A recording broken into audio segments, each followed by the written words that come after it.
రవి గారు, విశాఖపట్నంలో పెద్ద పెద్ద కంపెనీలకి అంటే ముఖ్యంగా హైదరాబాద్లో వాళ్ళు 100 కోట్లు ఇన్వెస్ట్ చేసి కొనుక్కున్న కంపెనీలకి విశాఖపట్నంలో తక్కువ రేటుకి, అంటే అది రేటు కూడా అనలేము, అంత తక్కువ దీనికి ఇచ్చేస్తున్నారంటూ ప్రతిపక్షాలు పెద్ద ఎత్తున విమర్శలు చేస్తున్నాయి. ఏంటి సార్ అసలు నిజానిజాలేంటి? ఈ తీవ్రమైన సమస్య. విశాఖపట్నంలో భూ కుంభకోణాలు, భూ కబ్జాలు ఎప్పుడూ సమస్యగానే ఉంది.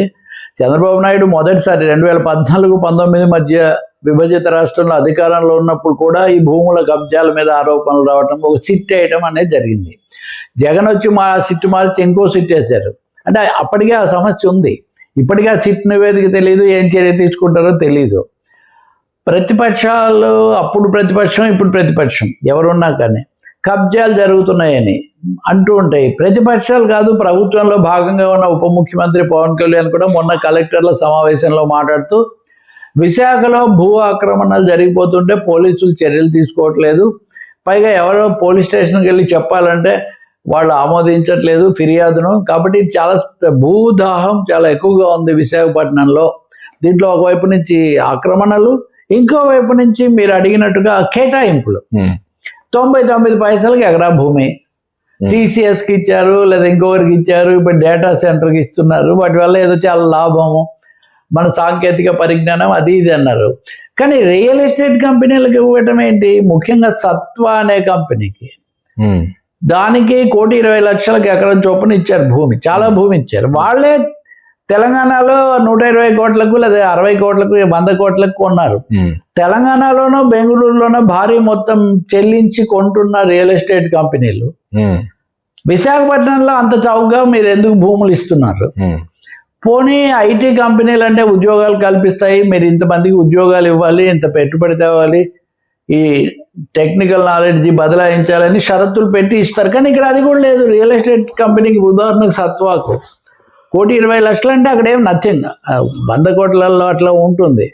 ఇంకా అలాగే కే రహేజా, ఈ కే రహేజా అనేది గతంలో రాజశేఖర రెడ్డి హయాంలోనే దాని మీద చాలా ఆరోపణలు ఉన్నాయి. వాళ్ళకి మళ్ళీ ఇప్పుడు భూమి భారీ ఎత్తున, వాళ్ళకి ఇచ్చిన భూమి విలువ 1,200 కోట్లు ఉంటుందని ఒక లెక్క. కపిల్ చిట్స్, కపిల్ ఇంకేదో పేరు వాళ్లకు, ఇట్లా ఒక 6 డజన్ కంపెనీలకు భారీ ఎత్తున భూములు కేటాయించారు. దీనికి షరతులు ఏమైనా పెట్టారా అంటే, వాస్తవంగా 2,000 రూపాయలు రోడ్ డెవలప్మెంట్కు మీరు ఇంత డెవలప్ చేస్తే మీకు 2,000 రూపాయలు మేమే ఇస్తామని ప్రభుత్వం. రెండోది, ఇచ్చిన భూమిలో 50% గృహ నిర్మాణానికి అంటే రియల్ ఎస్టేట్ పర్పస్లకు వాడుకోవచ్చని అనుమతి కూడా ఇచ్చారు. భూములకేమో షరతు లేదు. మొన్న ఒక కంపెనీకి భూమి ఇచ్చి మీరు 25,000 ఉద్యోగాలని ఏదో పెట్టారు నామినల్గా. పెడితే వాళ్ళు అలా చేస్తేనే అంటే అలా షరతు పెడితే మేము తీసుకోమంటే దాన్ని సడలించారు. ఇప్పుడు ఈ ఉత్తర్వులన్నీ ఆగస్టులో వచ్చాయి, గత ఏడాది ఆగస్టులో.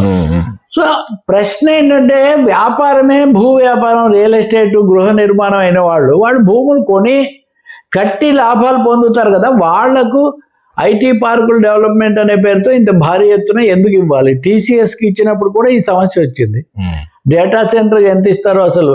డేటా సెంటర్కి ఇవ్వడం విషయంలో అయితే కనుక విశ్వ హిందూ పరిషత్ కూడా అభ్యంతరం చెప్తోంది. సింహాచలం ఆలయ భూములు వెళ్ళి మీరు కార్పొరేట్లకు ఎలా ఇస్తారు అని. ఇదొకటి. జనసేన కార్పొరేటర్గా ఉన్నాడు మూర్తి యాదవ్ అని, ఆయన అయితే దీని మీద ఆందోళనే.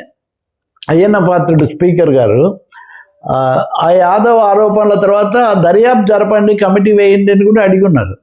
ఇంతమంది ఇన్ని రకాలుగా మాట్లాడుతున్నా కానీ నిమ్మకు నీరెత్తినట్టు ప్రభుత్వం ఉంది, కానీ ఎక్కడ ఆపడం లేదు. అంటే ఇటు కబ్జాదారులు, ఇటు కార్పొరేట్లు అందరు కలిసి విశాఖలో భూమిని చాలా భారీ ఎత్తున తీసేసుకుంటున్న వైనం కనిపిస్తుంది. ఉద్యోగాలు వస్తాయి. ఆఖరి ఇప్పుడు విశాఖ ఉక్కు ప్రైవేటీకరణ కాపాడడం అంటే అది జరగట్లేదు, కానీ విశాఖ ఉక్కు భూములను కూడా ఏదో రూపంలో ప్రైవేట్ పరం చేస్తున్నారు. అందుకనే కొండలు ఇవన్నీ కూడా హరించుకుపోతున్నాయి. ఇటు మధురవాడ ఐటీ, ఇంకోవైపున రిషికొండ, అన్ని చోట్ల ఇదే పరిస్థితి.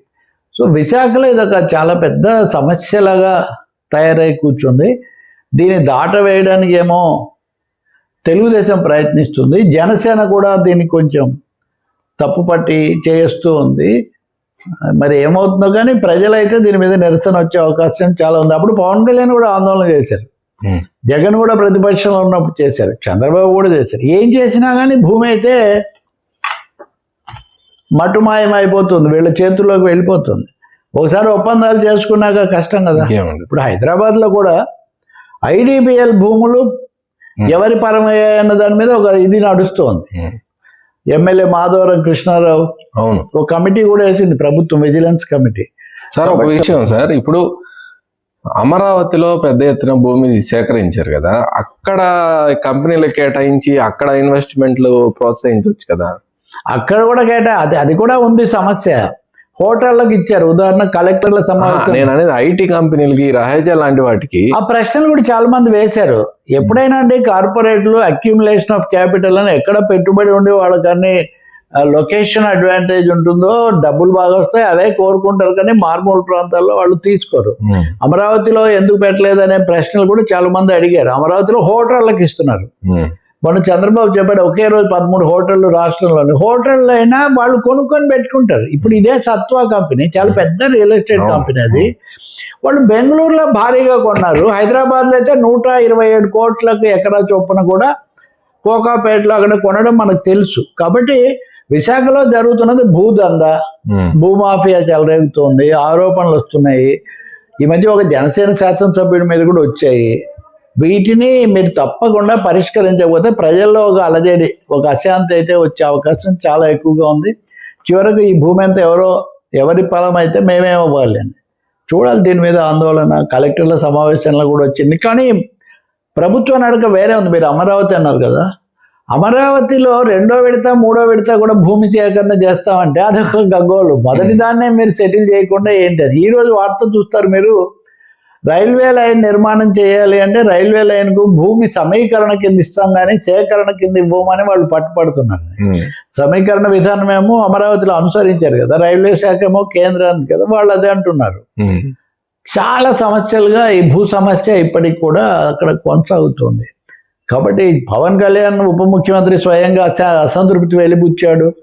పోలీసులు కూడా చర్యలు తీసుకోవట్లేదు. ఆయన ఏమన్నారంటే, రాజకీయ శక్తులు తలదూర్చడం వల్ల పోలీసులు చర్య తీసుకోవడానికి వెనకాడుతున్నారు అన్నాడు. ఇది చాలా తీవ్రమైన పరిణామం. మరి విశాఖలో ఏం జరుగుతుందో చూడాలి. Right sir.